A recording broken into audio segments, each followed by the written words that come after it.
네, 오늘 저는 주신 말씀을 통해서 다른 구원의 방법은 없습니다 라는 제목을 가지고 하나님의 말씀을 증거하겠습니다. 마가복음 14장 말씀에 보게 되면 또 너희가 내 이름으로 말미암아 모든 사람에게 미움을 받을 것이나 끝까지 견디는 자는 구원을 받으리라 라는 말씀이 있습니다. 초대교회를 보면 예수님 때문에 감옥에 가고 예수님 때문에 핍박을 받고 심지어는 예수님 때문에 순교까지 당하기도 했습니다. 예수님을 믿는다는 이유로 세상에서 미움을 받았다는 것입니다. 그것도 모든 사람들에게 미움을 받을 것이라고 말씀하고 있습니다. 그러나 그럼에도 불구하고 끝까지 견디는 자는 구원을 받는다라고 말씀하고 있습니다. 우리가 끝까지 믿음을 지켜야 합니다. 왜냐하면 우리가 끝까지 믿음을 지킨다는 것은 무슨 말이냐면 그 믿음이 끝까지 우리를 지켜주기 때문에 그렇습니다. 무슨 말입니까? 우리가 말씀을 듣고 그 말씀대로 순종할 때에 결국 그 말씀이 나를 인도하는 것이고 말씀이 나를 이끌어주기 때문에 그렇습니다. 초대교회에도 수많은 박해들이 많았지만 그럼에도 불구하고 하나님의 역사, 성령의 역사는 넘쳤습니다. 2장에 보게 되면 3,000명이 예수를 믿게 되었는데 오늘 본문에 보게 되면 5,000명이 더 늘어나게 되었습니다. 그런데 복음의 세력이 확산되는 만큼 사단의 강렬한 반대도 일어나게 된 것입니다. 베드로와 요한의 기적 속에 성령님의 은혜로 이처럼 많은 사람들이 예수를 믿게 된 반면에 또 어떤 부류의 사람들은 예수님의 복음을 적대하고 반대하는 사람들도 일어났다라고 하는 것입니다. 저는 본문에 두 가지로 교훈을 얻고자 합니다. 첫 번째는 복음을 핍박하는 세상과 사람들입니다. 1절 말씀 보게 되면 사도들이 백성에게 말할 때에 제사장들과 성전 맡은 자와 사두개인들이 이르러라고 했습니다. 제사장들은 레위인들인데 성전에서 제사와 종교의식을 행사했던, 집행했던 사람들이며 대부분이 사두개인 사람들이었습니다. 그들은 구약 성경 가운데도 모세오경만 읽었습니다. 영혼의 존재와 부활과 내세 그리고 천사와 같은 영적 존재들을 부정하는 사람들이었습니다. 이 사두개인들은 당시에 성전 예배와 사내들인 공회의 요직을 장악했던 사람들이었습니다. 여러분, 당시 사내들인 공회는 유대인들에게 있어서 종교적으로 정치적으로 막강한 권한을 가진 회의였다는 것입니다. 다시 말하면 본문에 나타났던 박해자들은 다른 사람이 아니고 종교적으로 정치적으로 막강한 기득권을 가진 힘을 가진 사람들이었다는 것이죠. 그러니까 초대교회는 시작부터 이런 막강한 적대 세력과 충돌하지 않으면 안 되게 되었던 것입니다. 왜 이런 고난을 받게 되었습니까? 2절 보게 되면 예수 안에 죽은 자의 부활이 있다고 백성을 가르치고 전함을 싫어하여라고 했습니다. 이 사두개인들은 부활의 도를 싫어했습니다. 싫어한다는 말은 분개하다, 흥분하는 뜻입니다. 예수님을 십자가에 못 박고 죽인 지가 7주밖에 지나지 않았는데 예수님을 십자가에 못 박은 것으로 끝난 줄 알았는데 그런데 예수님의 도가 더 확산되고 있다는 것입니다. 이 사두개인들은 예수님의 부활을 믿지 않는 사람들이었습니다. 그들은 부활도 내세도 믿지 않는 사람들이었습니다. 그들은 자신들의 이권에 손해가 있자 사도를 죽이는데 앞장서게 된 것입니다. 이상하지 않습니까? 종교 일을 하는 사람들이에요. 오늘날 얘기하면 목사 같은 사람 아닙니까? 레위인들이니. 그런데 입술로는 하나님 일을 하는 것 같처럼 빙자했지만 사실은 하나님 이름을 빙자해서 자신들의 사리 사욕을 세웠던 사람들이 바로 이 사람들인 거예요. 오늘날에도 사람들은 진리에 별 관심이 없습니다. 그것이 나에게 유익인가, 손해인가를 가지고 판단하는 것이지 그것이 진리를 가지고 판단하지 않습니다. 그러다 보니까 세상은 어떻습니까? 진리를 망각했습니다. 진리를 잃어버렸습니다. 그러니까 온통 세상은 뒤죽박죽이 되고 말았습니다. 3절입니다. 그들을 잡음에 날이 이미 저물었으므로 이튿날까지 가두었으나 라고 했습니다. 사두개인들을 위시한 종교 지도자들이 뭡니까? 복음이 확산되지 못하도록 사도들을 감옥에 가두어 둔 거예요. 감옥에 가두게 두면 더 이상의 복음이 확산되는 걸 막기 위해서 그들을 감옥에 가두어 둔 것입니다. 그래서 사도들은 억울하게도 감옥에 갇히게 됩니다. 마태복음 10장에 보게 되면 사람들을 삼가라, 그들이 너희를 공회에 넘겨주겠고 그들의 회당에서 채찍질하리라 라고 했습니다. 예수님은 제자들에게 복음을 전하면 모든 사람의 환영을 받는 것이 아니라 많은 사람들에게 핍박과 박해를 받게 될 것을 말씀한 것입니다. 실제로 스데반은 돌에 맞아 순교했습니다. 사도 바울도 복음을 전하다가 수없이 많은 박해와 고통과 매와 그런 어려움들을 당했습니다. 왜 그렇습니까? 이유는 한 가지예요. 예수님 때문에, 그리고 또 하나 그 예수님을 전했다는 이유 때문에 그렇습니다. 여러분, 복음이 전해진다는 것은 악한 영과의 싸움이고 전쟁이라고 하는 것입니다. 다시 말하면 죄와 저주와 마귀의 종노릇하는 사람을 구원하여 하나님의 자녀가 되게 하는 일이기 때문에 이것이 바로 영적인 전쟁이 되는 것입니다. 예수님의 복음은 사악한 마귀의 실체를 폭로하기 때문에 그래서 핍박이 오게 되는 것입니다. 4절 말씀 보게 되면 말씀을 들은 사람 중에 믿는 자가 많으니 남자의 수가 약 5천이나 되었더라 라고 했습니다. 복음을 전하는 사람들은 감옥에 투옥됐습니다. 그런데 뭐가 살아있습니까? 그들이 전한 복음의 말씀이 살아있다는 것입니다. 그 어떤 것도 복음을 막을 수 없습니다. 그 어떤 것도 하나님 말씀을 막을 수 없습니다. 아무리 강력하게 반대를 한다 할지라도, 핍박이 있다 할지라도 복음을 막을 수는 없는 것입니다. 이것이 바로 기독교의 복음의 역설이라고 하는 것입니다. 히브리 4장 말씀 보게 되면 하나님 말씀은 살아있고 활력이 있어 좌우에 나선 어떤 검보다도 예리하여 혼과 영과 및 관절 골수를 찔러 쪼개기까지 하며 또 마음의 생각과 뜻을 판단하느니라고 했습니다. 여러분 가운데 아마 김기동 목사님을 아실 것인데요. 여러분 잘 아시는 대로 평신도 시절에 고구마 전도법을 통해서 전도하신 분이에요. 원래 이분은 사관학교 출신인데요.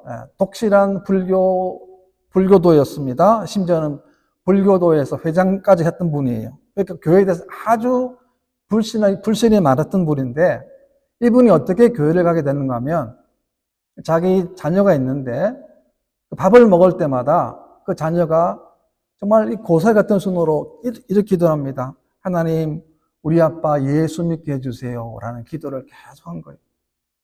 그랬더니 그 아빠가 그렇게 기독교에 반대하고 냉대했던 분인데 그 말이 자꾸 귀에 맴도는 거예요.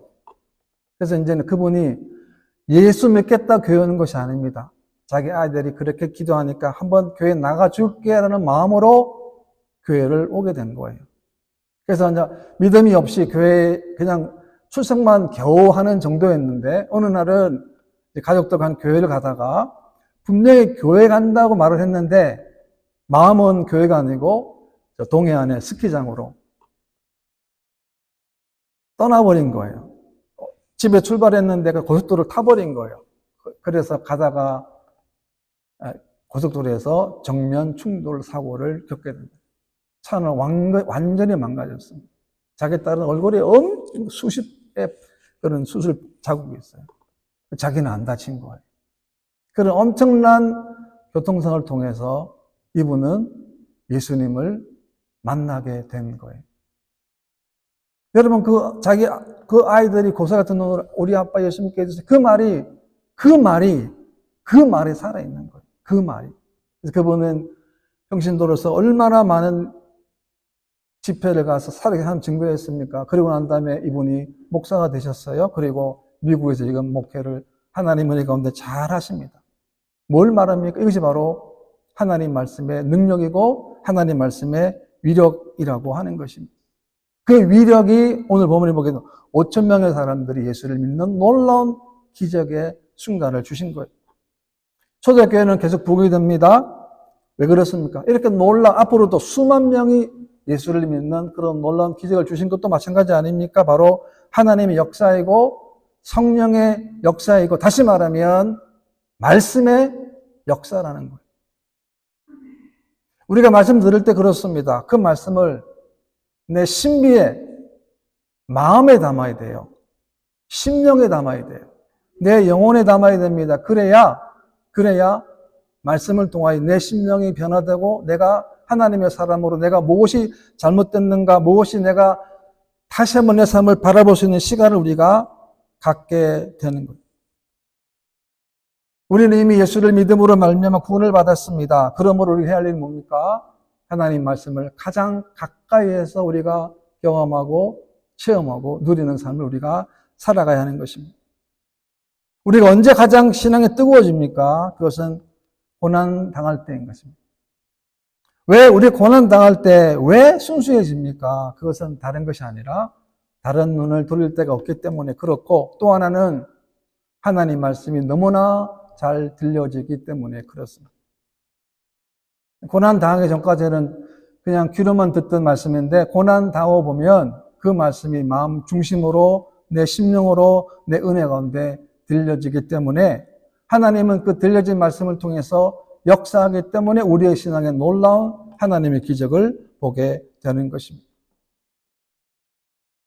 이 성전 미문의 이 고침 사건도 마찬가지 아닙니까? 그 사건을 통해서 수많은 사람들이 복음을 듣게 되고 수많은 사람들이 예수를 믿게 된 것입니다.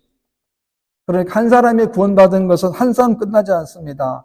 한 사람의 치유는 한 사람의 치유 끝나지 않습니다. 왜? 하나님이 그렇게 역사하시는 사건으로 만들기 때문에 그렇습니다. 백종만이라고 하는 장로님이 계신데요. 이 장로님은 너무나 가난한 시골에서 자랐습니다. 시골의 빈농에 태어나신 분인데 너무나 가난해서 중학교를 갈 수 없을 정도로 가난한 그런 환경이었습니다.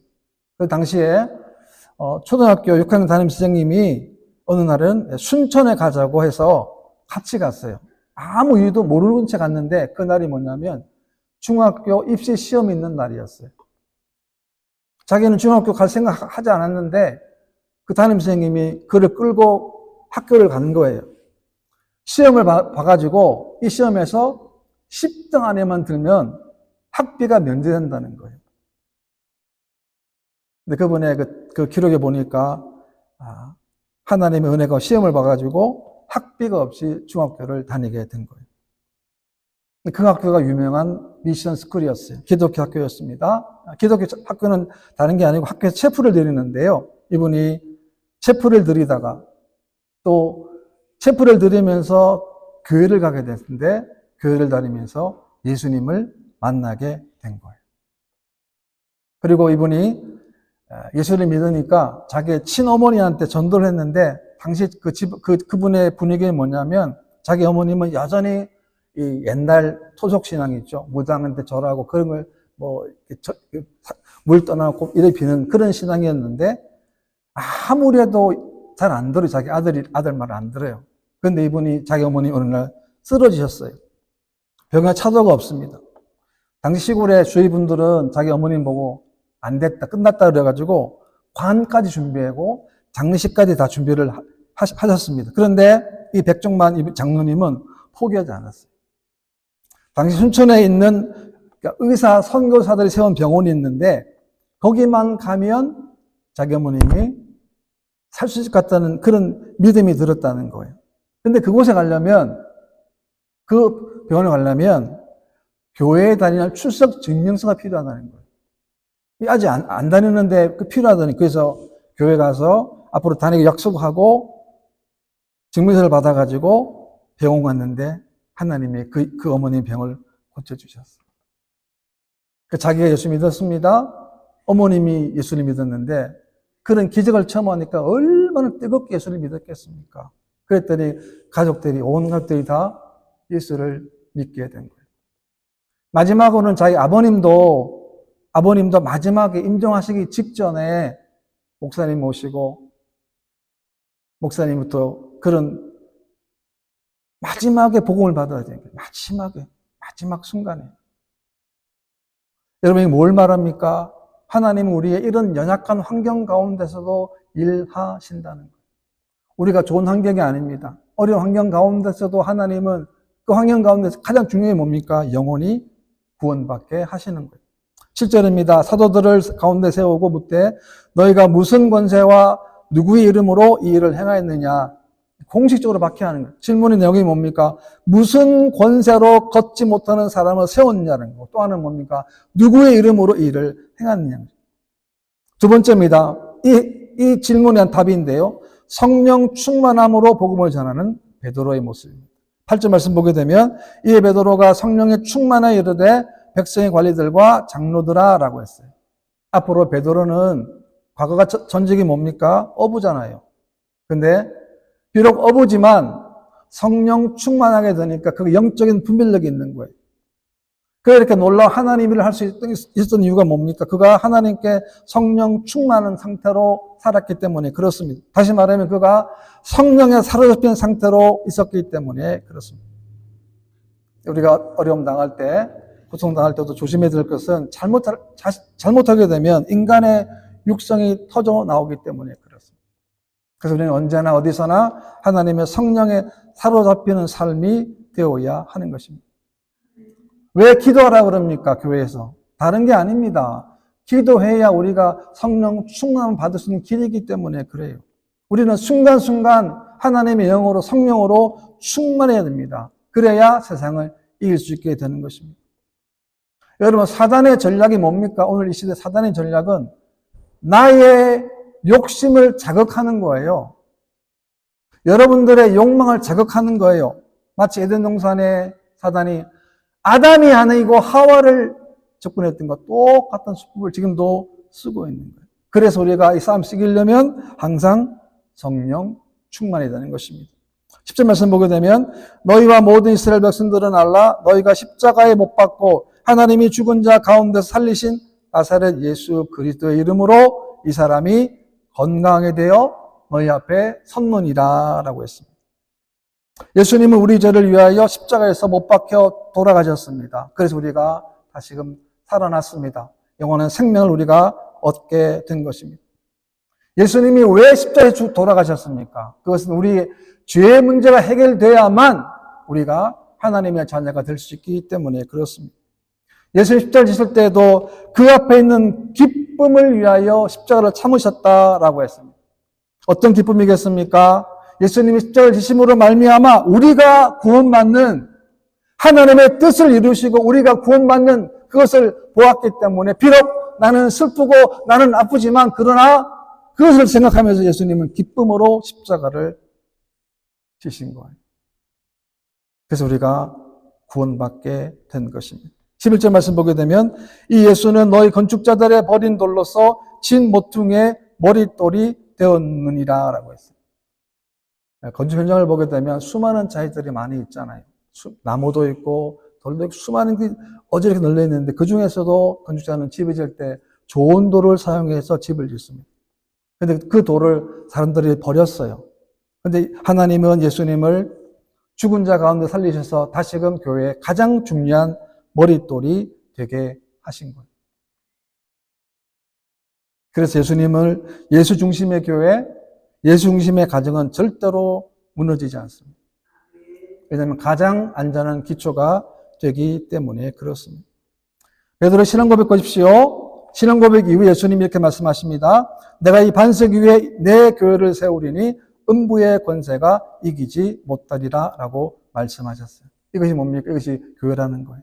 음부의 권세가, 죽음과 죄와 저주의 권세가 절대 이기지 못하는 것은 왜 그렇습니까? 예수님께서 내가 이 반석 위에, 이 신앙 고백 위에 내 교회를 세우기 때문에 그렇습니다. 교회의 주인은 사람이 아니에요. 교회의 주인은 목사도 아니에요. 교회의 주인은 누굽니까? 예수님이에요. 그런데 오늘날 교회의 주인이 예수님입니까? 의문될 때가 많아요. 그래서 항상 조심해야 하는 것입니다. 12절 말씀 보게 되면 다른 이로서는 구원을 받을 수 없나니 천하 사람 중에 구원을 받을 만한 다른 이름을 우리에게 주신 일이 없음이라 하였더라 라고 했습니다. 다른 종교도 이적이 있습니다. 영적인 일이기 때문에 그렇습니다. 모세 앞에서 이적을 베풀었던 애굽의 술사들을 보십시오. 출애굽 7장에 보게 되면 지팡이를 뱀을 만들었어요. 이게 아론의 지팡이인데 지팡이가 뱀이 됐는데 애굽의 수사들도 지팡이를 뱀으로 만들었다는 거죠.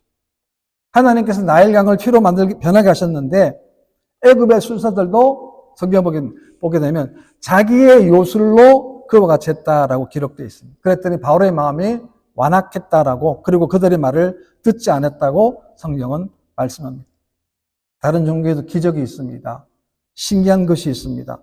좋은 도덕도 있고 좋은 말씀도 있습니다. 그러나 다른 종교에는 구원은 없습니다. 오직 구원은 예수 그리스도를 통해서만 구원이 가능한 것입니다. 예수께서 이르시되 내가 곧 길이요 진리요 생명이니 나로 말미암지 않고는 아버지께로 올 자가 없느니라 라고 했습니다. 얼마나 감사합니까? 그 예수님이 우리 죄를 위해서, 우리 죄를 사하기 위해서 이 땅에 오셨고 우리 죄를 사하기 십자가에다 돌아가셨습니다. 예수님이 오지 않으셨다고 한다면 우리 어떻게 살았겠습니까? 여전히 죽음과 저주와 우리에게 남은 것은 멸망밖에 없습니다. 영원히 죽는 거예요. 그런 예수님이 십자가에서 돌아가심으로 말미암아 우리의 모든 죄가 다 사함받게 됐습니다. 얼마나 놀라운 은혜이고 얼마나 놀라운 축복인 것입니다. 히브리 12장 말씀 보게 되면 믿음의 주요 또 온전하게 하신 이인 예수를 바라보자라고 했습니다. 우리가 신앙생활하면서 때로는 흔들리기도 하고 낙심이 되기도 하고 실망하기도 합니다. 그러나 예수님은 우리의 믿음을 붙들어 주시고 온전하게 해주십니다. 그 이유가 뭘까요? 그것은 다른 것이 아니고 예수님이 우리들의 믿음의 주가 되기 때문에 그렇습니다. 무슨 말입니까? 우리 신앙의 출발, 신앙의 시작은 바로 예수 그리스도이기 때문에 그렇습니다.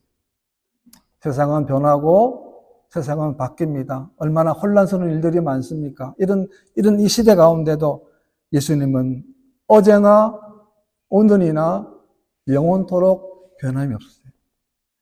그분의 사랑, 그분의 인자하심, 그분의 자비하심은 언제나 영원토록 동일하십니다. 그렇기 때문에 우리들은 남은 생애 동안 예수 그리스도를 끝까지 붙잡아야 하는 것입니다. 마지막까지, 마지막 순간까지, 죽음 앞에까지. 여러분 자녀들한테 무슨 말씀 하시겠어요? 예수 잘 믿어라. 예수님이 너의 구원자가 되신다. 나는 이 땅을 떠나지만 너희들은 예수님 믿음으로 말미암아 평생 동안 그분의 안식과 축복을 누리는 삶이 되기를 간절히 소망합니다. 저는 그런 마음으로 마지막에 저도 만약에 다 죽는데 그런 유언을 남기고 싶어요. 저뿐만의 고백이 아니라 여러분 모두가 다 그런 고백은 왜 그렇습니까? 그분의 진실로 우리 손을 붙잡아 주시기 때문에 그렇습니다. 이런 면에서 승리할 수 있는 저와 여러분 되시기를 주님의 이름으로 축원합니다.